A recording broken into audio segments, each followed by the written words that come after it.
Fight against development and gentrification of the historic area previously known as the Cape Malay Quarter.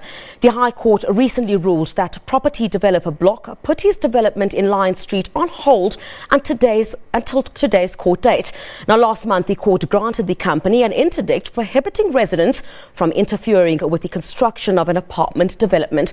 Our reporter Vanessa Poonah has all the details on that. Vanessa, thank you very much for joining us this morning. I guess what we're expecting is an outcome regarding the interdict by the developers. Griselda, yes, good morning to you. And I think the community of Bo-Kaap will be closely watching proceedings today. I know that already a number of people, community members, have gone into Court 16 where this matter will be heard. And you correctly said that the Bo-Kaap is of a very historic significance in Cape Town, but not just Cape Town, in South Africa as the whole. It is referred to as the birthplace of Islam. The area also holds the remains of some of the Islamic scholars that first came to the Cape. And of course today the application here in the High Court is going to at least give this community, Griselda, I think a step in the right direction according to them. Also they will be buoyed by the Minister's Nathi Mthethwa's visit to the area yesterday, where he assured the community that plans are afoot to have the Bo-Kaap declared a national heritage site. Well, Vanessa, we know that the Arts and Culture Minister was in that area yesterday. Just talk to us a bit about what he shared with the community. And I know we're far way along from declaring that particular area a national heritage site, but what would this mean for the rich history of that particular area and for the people who've been so against the development of apartment blocks there? Indeed, Griselda, I think the community of the Bo-Kaap will be waiting with bated breath for those plans to get underfoot early in the new year. Heritage protection would mean that specific buildings or specific sites or even the entire community cannot be touched by developers, because of course heritage status would mean that it would remain intact.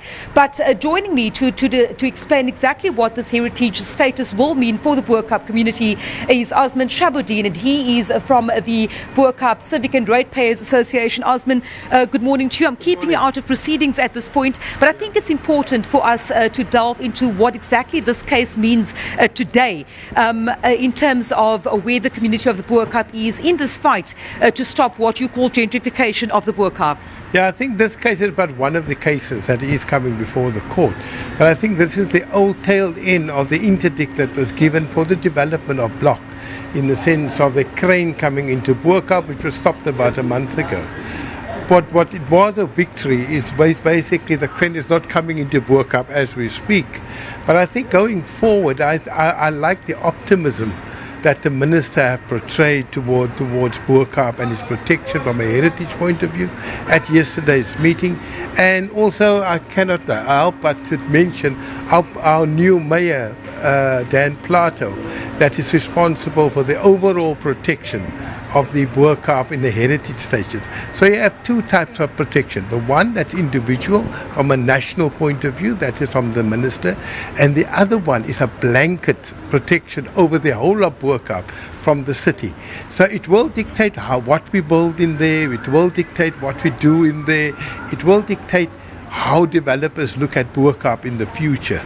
Osman, if I can just say, the land in question in Lion Street has been sold for development of residential units, etc. Either which way, today's outcome comes, if the interdict is upheld against your organisation, if it's not, what exactly does this mean? Does this mean that there exists a possibility that development could be put on hold completely pending the outcome of the heritage process? What does this mean for your community? Yeah, I think our best wish is that the development be put on hold.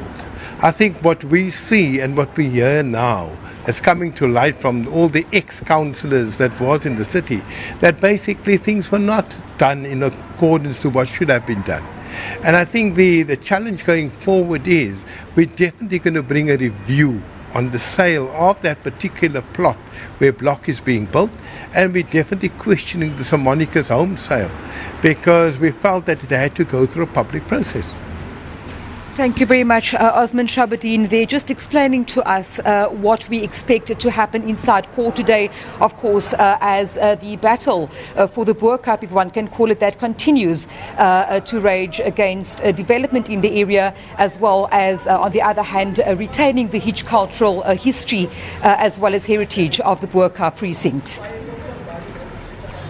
Well, thank you very much to our reporter Vanessa Poonah, who's crossing to us live from Cape Town. Bo-Kaap residents, of course, are back in court today to fight against the development and gentrification of their historic area. You'd recall that the Minister of Arts and Culture was there yesterday and does see the significance of preserving the rich history of that particular area. Now,